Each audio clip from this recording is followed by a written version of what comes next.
So I just want to say good afternoon and thank you for today and to support your colleagues as they share their research and hopefully to learn something new. My name, for those of you who don't know me, is Stacy Blythe, and as the Director of Research, it's my pleasure to host today's research seminar. But before we begin, as a matter of protocol, I'd like to take a moment to stop and acknowledge that each of us are zooming in from Aboriginal lands. I myself am on Darug land, and I invite you to populate the chat, acknowledging the land that you are on. I would also like to acknowledge and pay my respects to the elders past, present, and emerging, and extend that respect to any Aboriginal or Torres Strait Islanders joining us today. I also want to note that we are recording today's session, so if you don't want to be seen on the recording, please keep your screen off. And in order to keep the time, we're just going to move straight into the first presentation, and I'll introduce Dr. Peter Lewis. Peter joined the school back in 2015, and he has been a director of academic workforce since 2017. His professional career is based in pediatrics, where he accumulated a wide variety of experience in respiratory care, adolescent health, research, and practice development. He's a member of the School of Nursing and Midwifery Disability Research Stream, and he has collaborated on multiple projects studying workforce composition, roles, and responsibilities of nurses working with people with intellectual disabilities. He's currently leading a research project investigating the history of nursing in intellectual disability in Australia, and that is what he's going to be presenting on today. So without further ado, Peter, I'll hand over to you.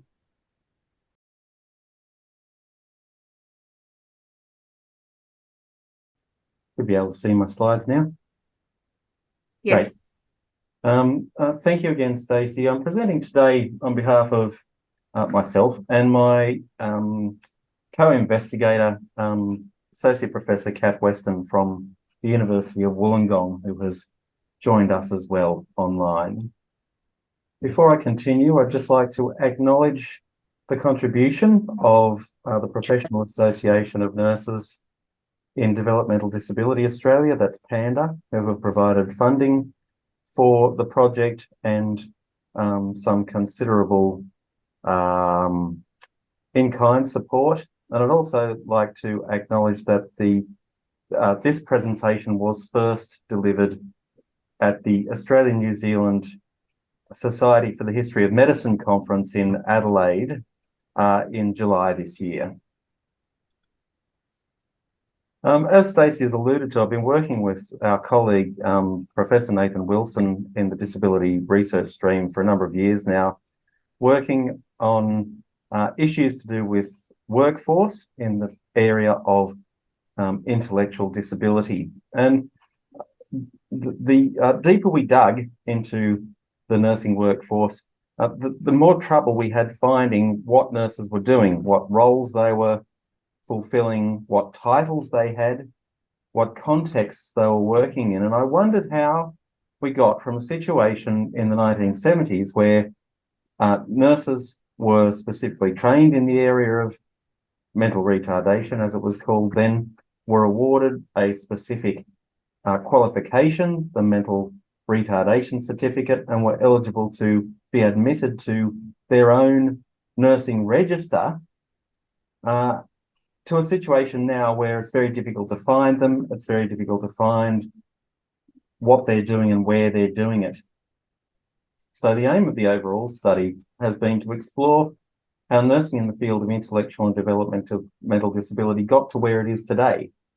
And to that end, we've conducted some qualitative interviews that I'll describe more fully shortly.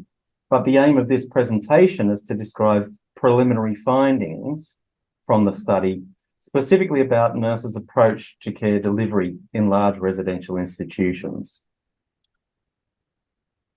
You'll see on some of the slides I present images that have been shared with us by one of the participants. This one and subsequent ones come from a collection of over 400 images that she rescued from destruction at the time her residential institution was being closed, and these images date from the 1970s. We are using them with permission on the condition that we don't show any identifying information such as people or the names of places. I'll talk briefly about the methods that we've used to conduct the study, then I'll talk about the findings and provide some concluding remarks. That's how this presentation is going to be organised. Sorry, I just want to move some things around on my screen so I know where I'm up to. Sorry about that. Okay. We've conducted an interview-based qualitative study with registered nurses who practiced in the care of people with intellectual disability at any time between 1960 and 2016.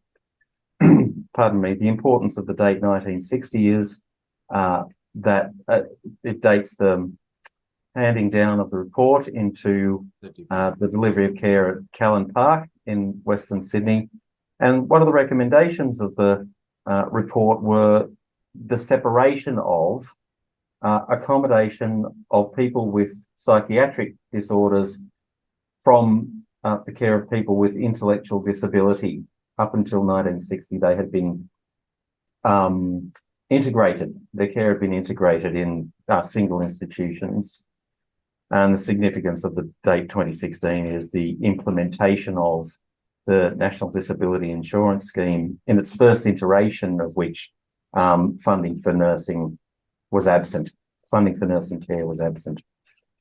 Our approach to potential participants was via the membership secretary of PANDA, who issued emails of invitation to members with the encouragement to members to share those emails of invitation to their networks.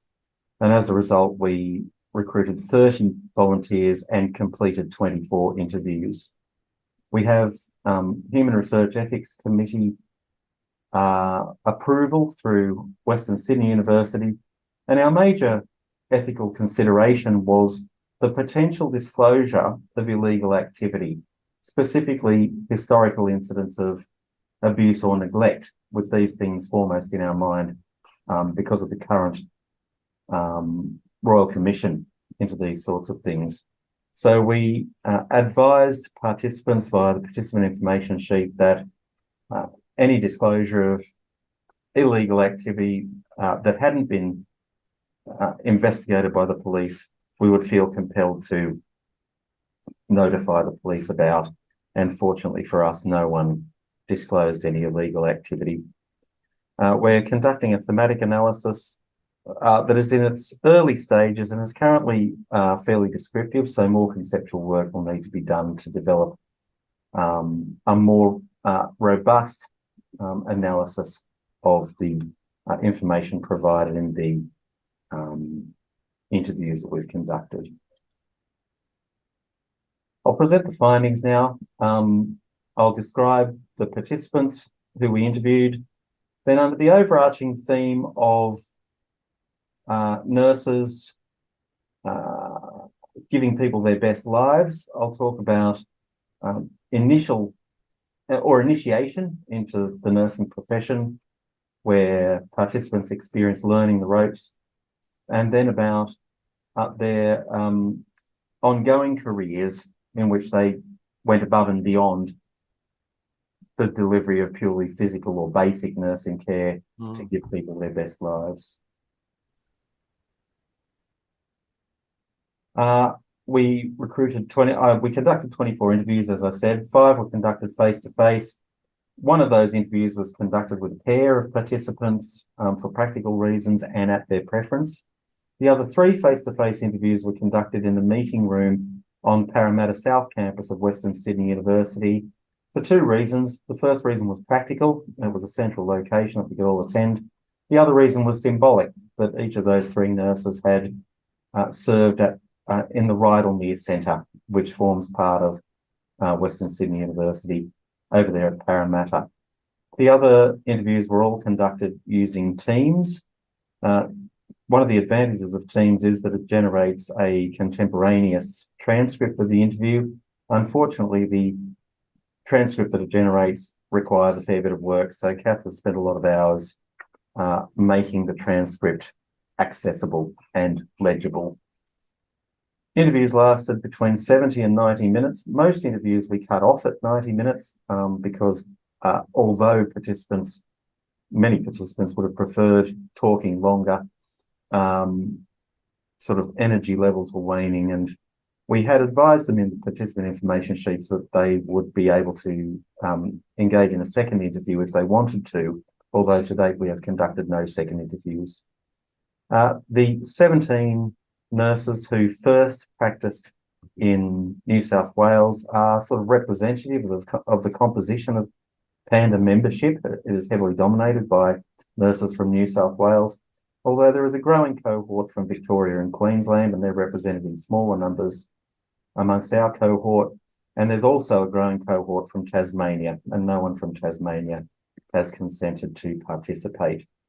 The 3 nurses who first practiced in Queensland are all UK-trained learning disability nurses, and although their contributions will be included in the overall analysis, their contributions are not included in the analysis that I'm presenting today. And one participant from New South Wales, Rupert, trained as a psychiatric nurse at a facility that accommodated both psychiatric patients and people with intellectual disability. His exposure to people with intellectual disability was only during his training as a psychiatric nurse, and he didn't go on to complete a mental retardation certificate, and his contribution isn't represented in today's presentation, although it is included in the overall analysis. 21 participants were hospital trained, and careers in care for people with intellectual disability ranged from 28 to 51 years. In fact, I'm not sure that 51 years is right. I think the participant with the longest career started in 1967. We never got anyone from 1960, which was probably predictable. The overarching theme of giving people their best lives was provided in a quote that Florence gave us in her interview. This quote provides a lovely summary of the aspiration to care about which all participants spoke, either directly or indirectly. She was talking here about the period of time immediately prior to the implementation of the National Disability Insurance Scheme in 2016. She was talking about the period sort of 2013 to 2015. We hadn't quite got as far as we wanted to with giving people their best lives, but we were getting there. Participants spoke as though their goal was to give the people in their care their best lives. Participants spoke about their early exposure to the profession of nursing people with intellectual disability and learning how care could or should be delivered when they were learning the ropes. But as they developed experience and nurtured their interest in caring for people with intellectual disability, some described going above and beyond what was required of them. Here is a quote from Stephanie, who had a long career in the care of people with intellectual disability, and she describes her first impressions of encountering people with intellectual disability in a large residential institution in the early 1970s. She talks about bathing and feeding and lifting, and a lot of participants talked about the absence of lifting equipment or other mechanical aids. She suggests here that the care provided in large residential institutions during the 1970s was heavily regimented, and Stephanie and several other participants gave detailed descriptions of the process of bathing, which was sort of a production line of undressing a resident, bathing, redressing a resident, and the object was efficiency, trying to get all the residents bathed in a certain period of time. They emphasised the physicality of care during the 70s and 80s, and the adoption of awkward physical positions when feeding people with severe physical disabilities, including aphasia, talking about sitting on the floor with the resident's head nestled in their groin and feeding the resident upside down, and marvelling at the very low incidence of aspiration pneumonia incurred by the participants there.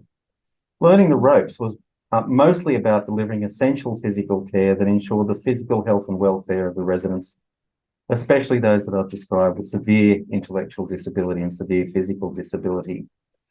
It was as much about learning routines and tasks as it was about learning care. Learning the ropes, therefore, involved hard work, very demanding physical labour, but a sense of enjoyment and a personal satisfaction in learning to do a difficult job well. These two stories provided by John and Bonnie are typical of many stories told by multiple participants about how they went about integrating the people they cared for into their personal lives. The opportunities they created were usually in their own time and went above and beyond the delivery of physical care. Whereas physical care was explicitly passed on from generation to generation of nurses, going above and beyond was role modelled and represented tacit learning that was not explicitly passed on. You can see John's quote here about taking residents home for dinner, something that he wouldn't consider doing today. But John's initiation into taking residents home for dinner came as a child, the child of a father who also worked with psychiatric patients and who also brought residents home for dinner. So it was just part of his life. It was what he did. He calls it socialization stuff. Other participants called it giving residents a taste of normalcy, something that people do. And it was very common for participants to talk about taking residents home for a meal, taking children home to play with their own children. I remember vividly an example of children playing with a garden hose in the nurse's yard on her day off. Bonnie here provides a more sophisticated example of integrating a resident into her personal life and the recruitment of other staff and friends into the care of a resident, where she talks about preparing one of her favourite residents to attend a grand final barbecue, and she goes on to talk about dressing him up in the colours of one team, blue and white, and arriving at the grand final barbecue to find everyone else dressed in the colours of the opposition team, red and white, and the resident giving her a withering look, an accusatory look of being set up and immediately starting to cheer for the opposition, and then going out and participating in the touch football match after the grand final was completed on the road outside the house and people wheeling him around in his wheelchair. Florence, who you met before, also talked about learning of one of the residents' affinity with water and wanting to take her to the beach and the logistics associated with taking the resident to the beach on her day off, carrying her over the sand and supporting her while she was in the water. So going above and beyond required a deeper, more intimate knowledge of particular residents and a deeper engagement with the holistic nature of their needs. Initially, we wondered whether this was some sort of proto-normalization strategy, but when I suggested that to some participants, they didn't really respond. They talked about it as just being what they did. It was part of life as a nurse caring for people with intellectual disability. So nursing care of people with severe intellectual and physical disabilities could be challenging, but it could also be rewarding. Those who were heavily invested in the care of people with intellectual disability sometimes went above and beyond to give people their best lives. Now, we recognise that the study has its limitations. Having recruited through PANDA, the sample might be dominated by nurses who had a particular investment in the care of people with intellectual disability. Certainly, they shared stories of care in large residential institutions with other nurses for whom the work was difficult or tedious, not very inspirational, or actually repulsive, and who didn't continue with the work and left the institution. Two of the participants have occupied very high positions in different departments of health and nursing around Australia, all with a basic qualification of a mental retardation certificate, while two other participants, and I think two might be wrong, I think it was three, have been appointed as university professors in the past in educational institutions around Australia, which suggests to me that the sample includes some very high achievers. But I think the strength of the study lies in the revelation that at least some nurses, despite being identified by non-nurses with the much maligned medical model, invested heavily in terms of time, energy, and emotion in seeking to give people with intellectual disability their best lives. The end.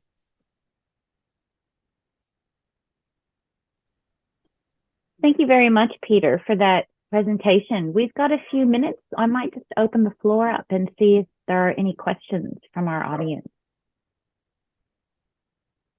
Rakeem, you're clapping. Your hand's not raised. Tracy, have you got a question? Yes. Hi. Sorry. Thanks, Peter. My recollection, I did a psychiatric training in 1980 at Orange Bloomfield. So, of course, we, processed through the intellectual disability portion. And I guess my memory is that there were many more males than females in the staffing of the disability side. And actually the same was true because in the psychiatric side. So I'm just wondering the breakdown of the numbers that you had, as in you've got, quite a lot of women and only had 5 men. I just would have been interested to know, because one of my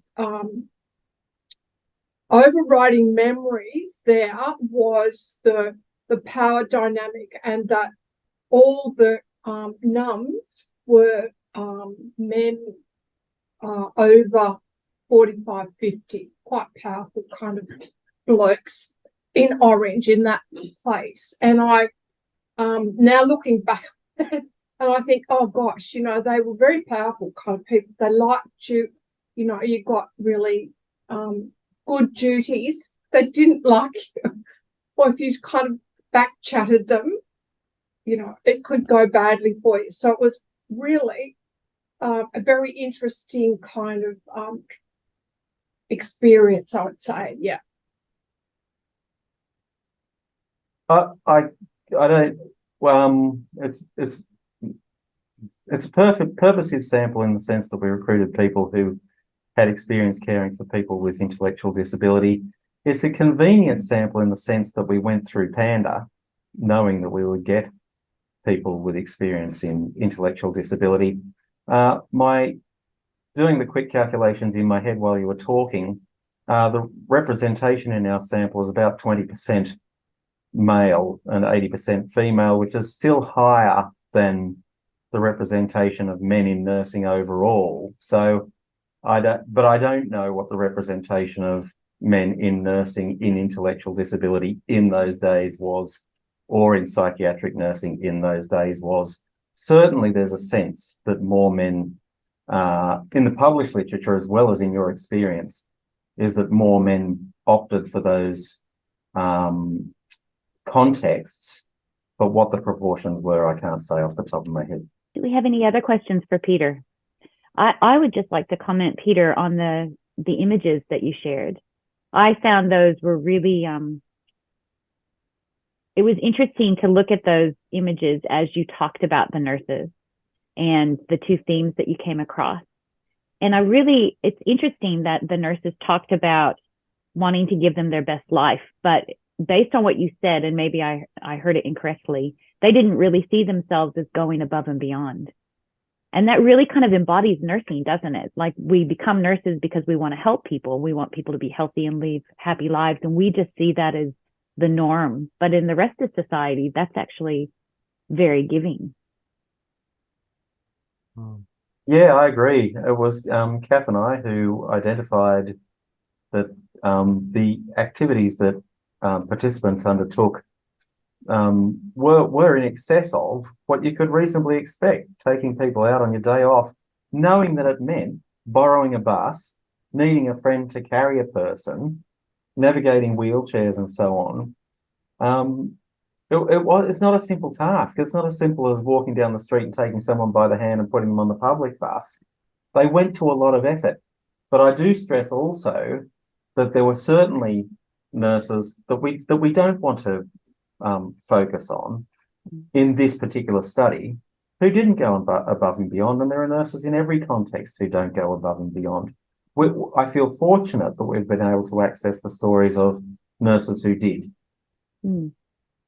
Yeah, absolutely. I might just read out the comment that Lucy's posted for us. She said, I'm really pleased to see that the language has changed in the disability space and that improvements are being made in the care, particularly of children and young people with disabilities. But it's lovely to see that these nurses did the best they could with the resources that they had at the time. And I think that echoes very much what you were just saying. So. Well, thank you very much, Peter. Unless there's any other questions, we might move on to our next presentation. And if you do have a burning question, we can always come back at the end. Just checking, I've stopped sharing, haven't I?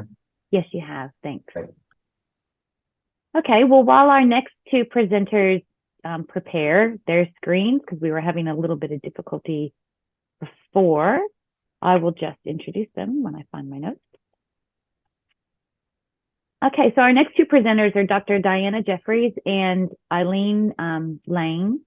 Diana is a senior lecturer and director of academic workforce at Parameta. She's leading arts health research in the School of Nursing and Midwifery, and this is informed by her 27 years of clinical practice in the community health, drug and alcohol, and HIV/AIDS nursing, and her academic background in the humanities.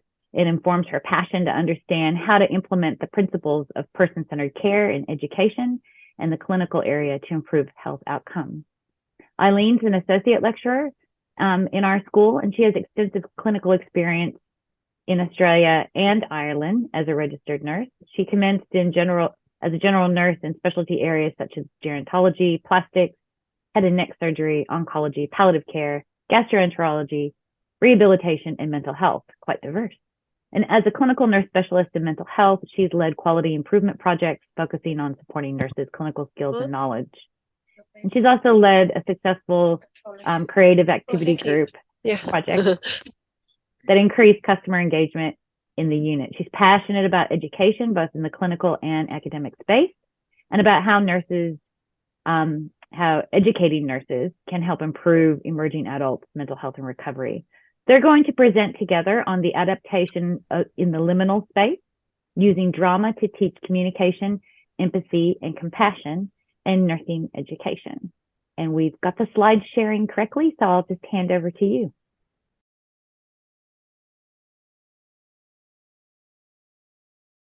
Okay, thanks, Stacey, for that great introduction.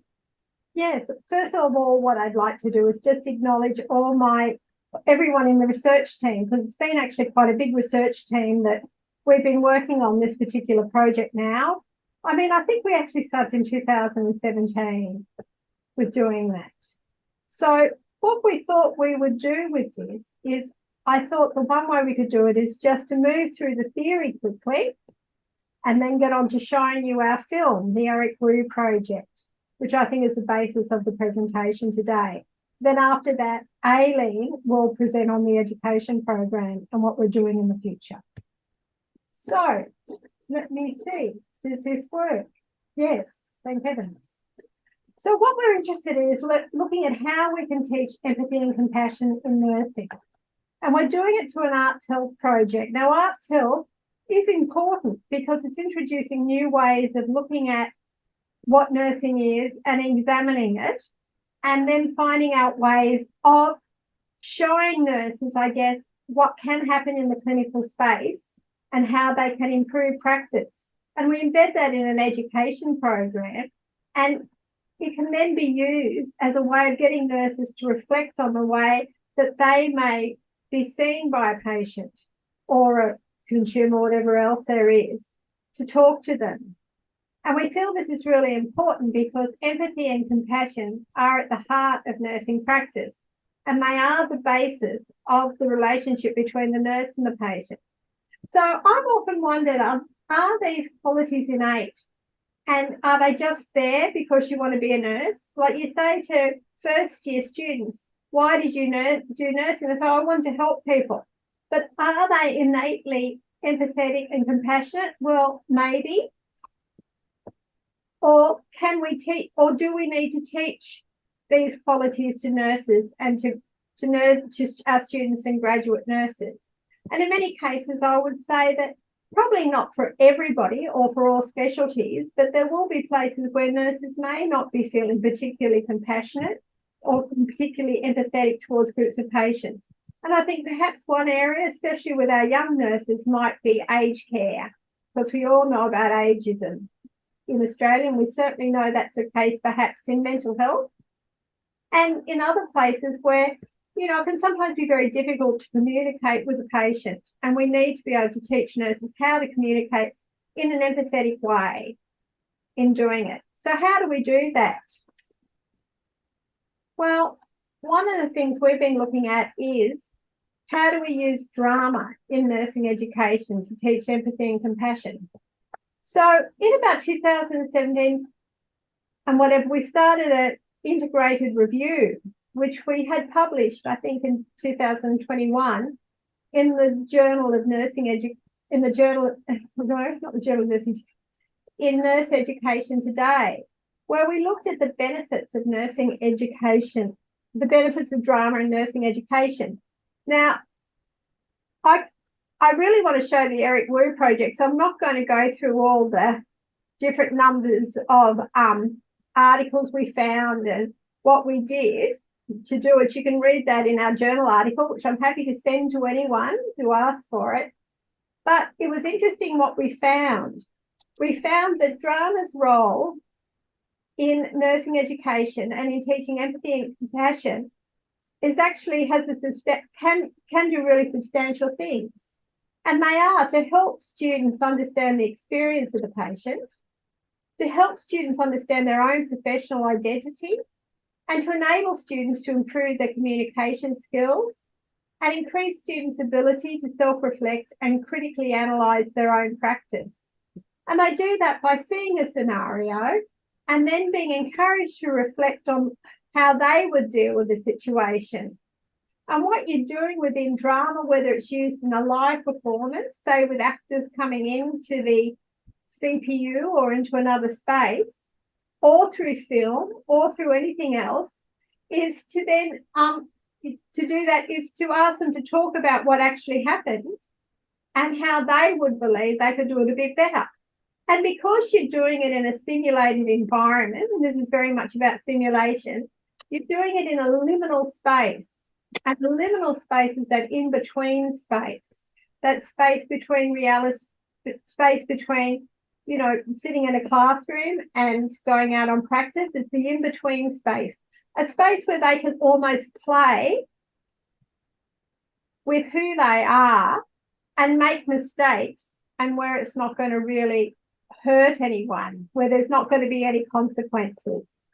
They can do it one way one time and then come back and try it another way.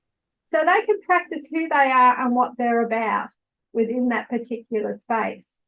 So these are some of the things we should do. Now at WSU, when you've got 1,000 students over 4 campuses, getting an actor in to teach these things in every CPU class would be just, you couldn't do it. It'd be too expensive. I spent a bit of time over the last couple of years trying to find out how much actors cost, and it's like a state secret. But I found out they cost more than, you know, that they're at about $106 an hour if we want them to come in. It's more than we earn. So what we've done instead is we decided to make films so it becomes a sustainable resource. And to do this, we then embed these films within an education program, and we're putting them into PPE4. And we're putting them into PPE4 because often they do concern mental health, perhaps a mental health, you know, issues that turn up in mental health, which is about self-harm, or they might be about dementia, or I think we've got a de-escalation video and another one about introducing palliative care. So what we're doing is looking at difficult situations or challenging situations in the clinical area and making films around them. We've partnered with Jai Bryant, who's a Western Sydney creative. He's having particular success at the moment with his new musical called Captain Moonlight out at the Richmond School of Arts. and he's made musicals in the past, and he is helping us write engaging scripts. And we're using a process called showing, not telling. And telling is where you sit there and say to the student, please see the patient over there. Please see the nurse. Can you see how the nurse is communicating? The nurse sits down, the nurse mirrors the patient. But we don't want to do that. We don't want to have that didactic way in our films. We want to have an idea of showing where we just present a story. So then the students can think about the story and then build upon the story in their own way. So it's using those more student-centered principles. So just before I play the Eric Wu project, I'll just bring this up.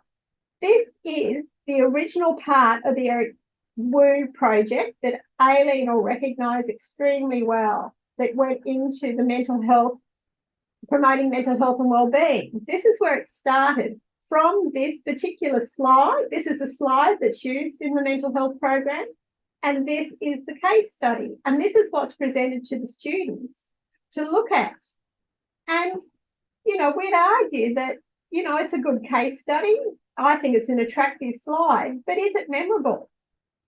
And really, how much discussion does it provoke? So we joined up together with Stephen and Paul and Lucy and Jai and Annette and Aileen. And from this beginning, we actually developed what we called the Eric Wu project. Now, everyone, keep your fingers crossed that this works, because we want to show you. We were watching it the other day and we were putting this together, Aileen and I, and we thought, why are we not? I'll just turn this off and put it over. Why are we not simply showing you guys the Eric Wu project itself? So let me just come over here and change over, and we'll let you see the actual film we made together, and you'll get the idea of what we're doing. You may recognise a few people in the film. Can you all hear it and see it?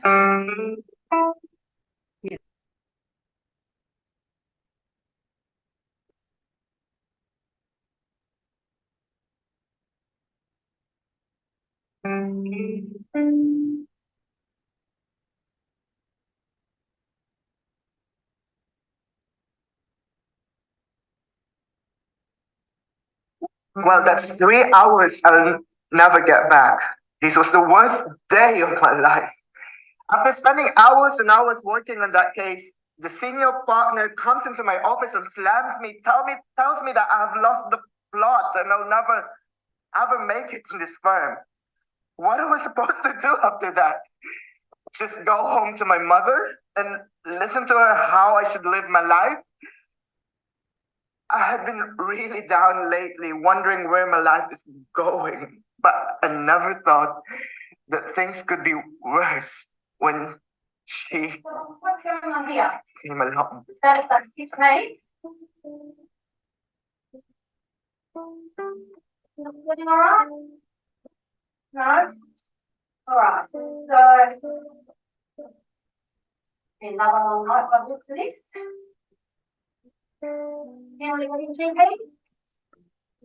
No one at home that talk to you? No, you're not. No? Okay. Who are you? Are you his wife? I like that. Was honest. No, I'm not the wife. No, I'm right. We want it together. Well, I noticed Harry hasn't been himself lately. Normally he's very chatty at work. He's been really quiet lately. Really sad. Really sad. Don't you think he looks sad? No, not really. So we're going to take blood pressure in this machine. So you want Annabelle to say, friends, I'm actually really worried about Eric. I'm worried that he's thinking of hurting himself. So that's why I brought Eric in here today. So take your arms to the front. We'll take blood pressure. Keep moving it normal. Okay, right. Take your mouth. On your tongue. On your tongue. Put it out. Hold it there. Okay. Hold on. Yeah, just leave it there or, you know, put it somewhere else where you won't like it. You know what I mean? All right, so what's up? I'm just really worried about Eric. He hasn't been himself lately. Huh? No, I just haven't something. It's gonna end in all. And, yeah, I'm what You're a disappointment. family would be. Oh, really? You think you're killing yourself, are you? Time for a risk assessment, I think. Well, it is now. Can you just do the blood pressure over there in bed 8 for me, that old man? Yeah, thanks. I'm just going to be here for a while now. What's really? I'm not sure if you're hearing what we're saying, but I'm really worried about Gary. I'm hearing. Mood seems okay. Speech seems okay. Alright. So, are you hearing or seeing anything? Anything that's not here? Is the TV or the monitors talking to you? No? No. No evidence of hallucinations? No delusions? You've already told me before your name, so you orientated time, person, and place. Good concentration. It seems disheveled, but the way you do. I'm just feeling that fed up with that things. I can help. I'm right here. I'm here. He hasn't been himself lately. He's been really down and upset, and normally he's really chatty, but he's been really quiet at work. Just something's not right. Okay, so all right, Mr. Drummond, so the risk isn't that bad at the moment. So what I might do, because we're a bit busy tonight, I might pop you back in the waiting room. Okay. And then I will probably have you seen the mental health CNC? Has she gone home yet? Or she's still here? I might pop you out in the waiting room and we might call the mental health CNC, all right? They can come up and chat to you. How long will we be out there? I don't know. Is that all right, Eric? I don't really know. The waiting room's that way, so we'll get you out there and we'll call you when she comes in. Honestly, we won't be waiting long. I need a body. All right, thanks, Eric. Pop out now. Honestly, I felt so sorry for him. Security called me and there he was, curled up on the floor. What else could I do but put him in my car and get him some help? His life was just crashing around him, and I thought if I could just make sure that he found someone he could relate to, you know, who would understand just how difficult things really are for him at the moment.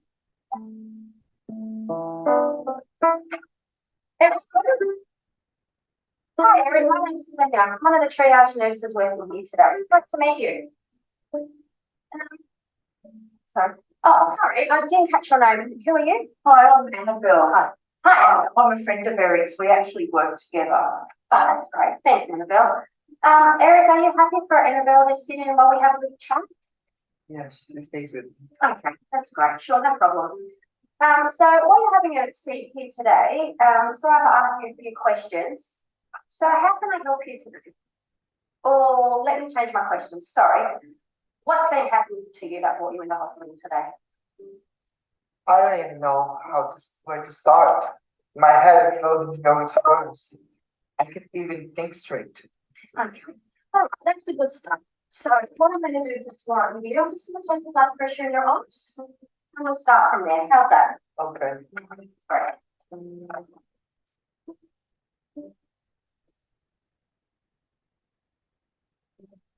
you. Pop your arm out for me. Thanks, Eric. Do you know what your blood pressure is normally?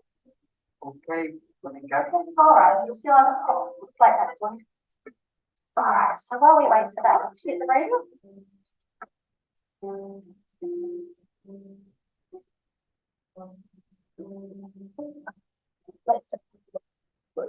Thank you.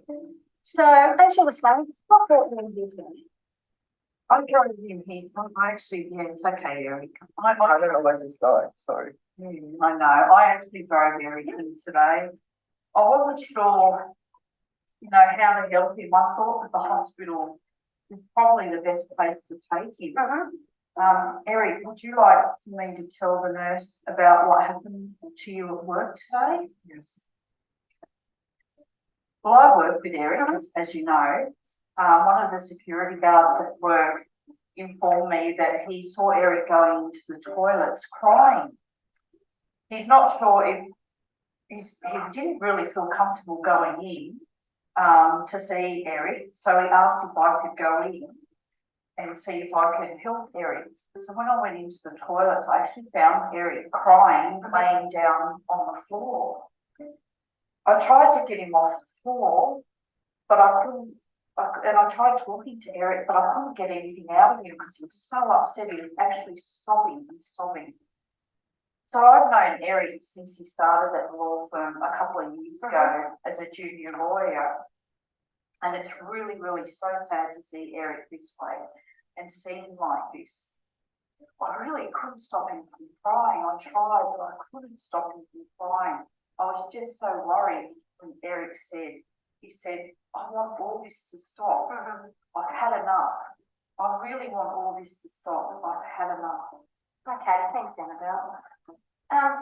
Eric, did something happen to you at work today that made you feel sad and that you wanted to end it off? Yes.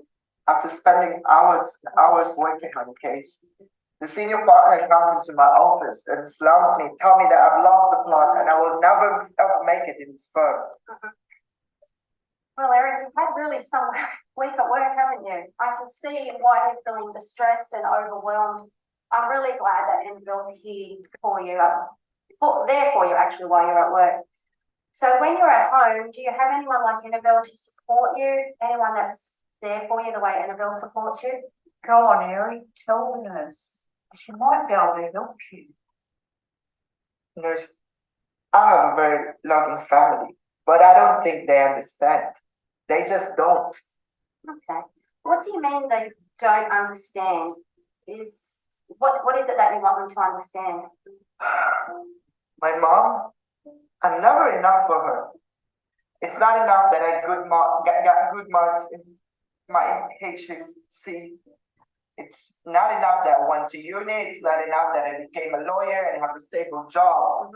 It's never enough for her. Now she wants me to get married and have children. Having children is not even in my radar, and I'm not interested in women in that way. You know what I mean? So there it is. I said it. I've had enough. I'm exhausted. I have been really down lately, wondering where my life is going. You seem very down, and I'm sorry, but I do have a question and I have to ask you, so I hope you don't mind. Have you thought of hurting yourself or harming yourself, Eric? I think about escaping like that sometimes. Do you have thoughts of ending your life? Yes.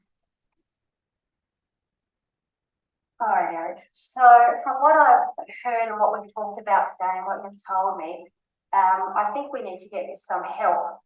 Do you mind if I recommend and offer assistance to see the mental health clinical nurse consultant? I think they could really help you at the moment. Yes. I think it's really time to start talking what's happening. Thank you, Eric.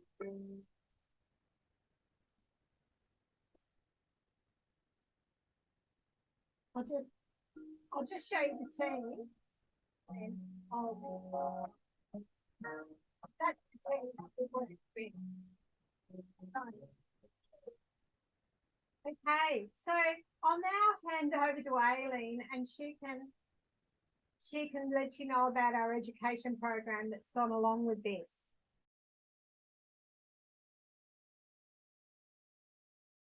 Sorry, I'll just fix my can you see what I'm sharing? We can see all of it. It's not Oh, in okay. presenter mode. Sure, no problem. Thanks, Tracy. Let me just have a look at this. Go to slideshow and turn off presenter mode.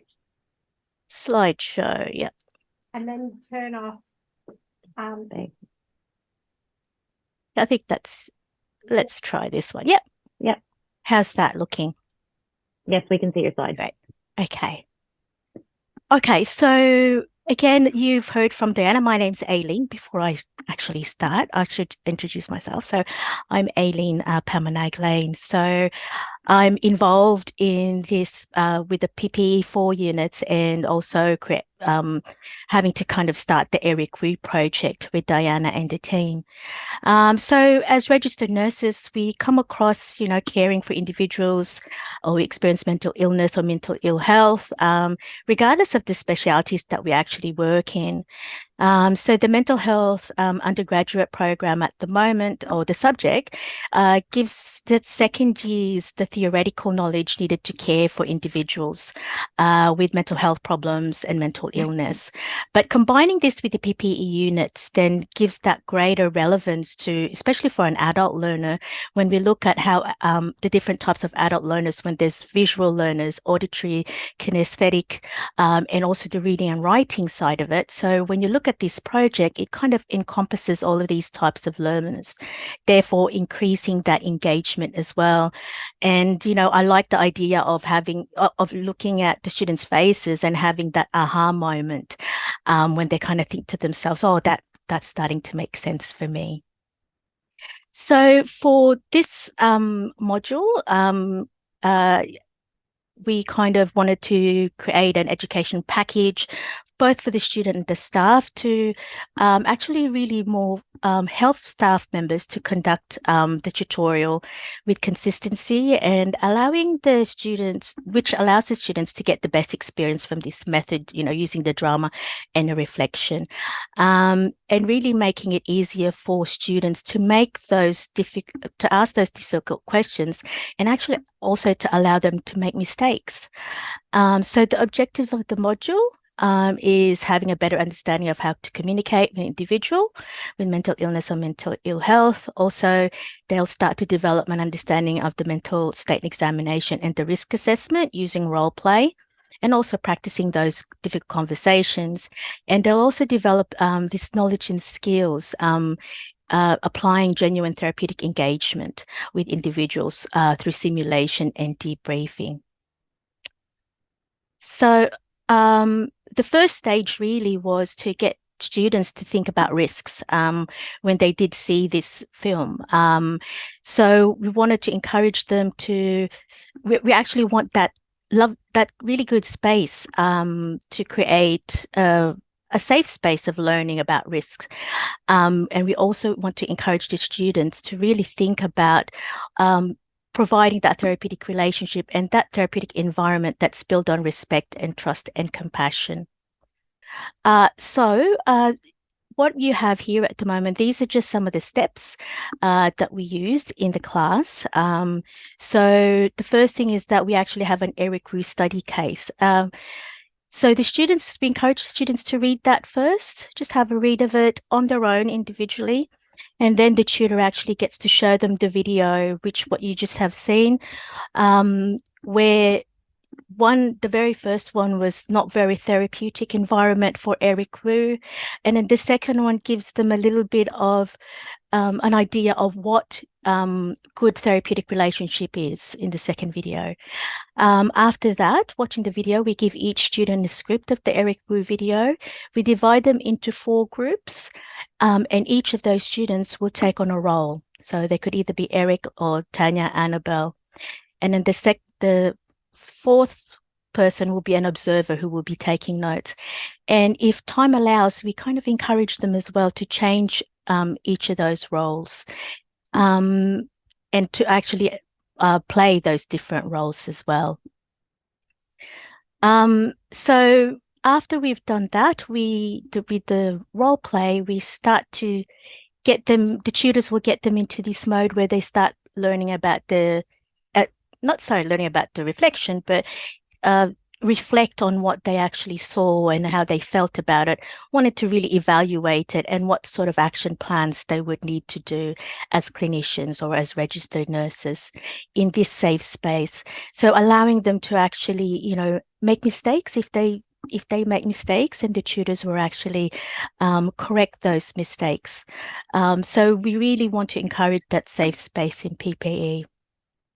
So after that, then we have a REDCap survey, which is composed of a debriefing experience scale. And this was actually developed by Reed. So this tool would really use to evaluate the students' learning experience during the debriefing. And it is a validated tool, and it's in the form of a Likert scale. So potential participants who are willing to actually join our group, our focus group, will be given a flyer. So in this REDCap survey, they have the opportunity to actually join us to do the focus group or not. And for those who do want to join us, then there's a flyer that will give them information about how we're going to proceed with that. Also in this flyer, we also give some information to the students with regards to support services, some phone numbers as well, just in case that they may feel distress during the focus group session. Okay, so as what Diana said as well, we didn't do this on our own. We've been very lucky. We've had the assistance of experienced clinicians and academics as well working with us, and we've engaged with creatives and those that work in industry. We've been lucky to work with Jai, who's quite an accomplished director and a videographer, and through this we've had an opportunity to have that 5-week theatre writing program with our group as well, like specifically just learning how to theatre writing for nurses. And so what we've done really here is really created a method of teaching mental health simulation that is really sustainable and accessible through drama. Just watch this space. It's quite an exciting space what Diana has created. So we're creating more videos. We've just completed one where we look nurses looking after somebody with early dementia presenting in the emergency unit. We'll also be looking at de-escalation and palliative care in NICU. So it's a really exciting space to kind of have a different method of learning in the PPE, learning about mental health. And thank you very much. And that would be me. Thank you. Thank you very much, Aileen. Now we have actually gone down to the wire. So I think we have maybe time for one short question and very short answer. Does anyone have a question? I think Peter's got he did have his hand up. Oh, that applause. Oh, that was an applause.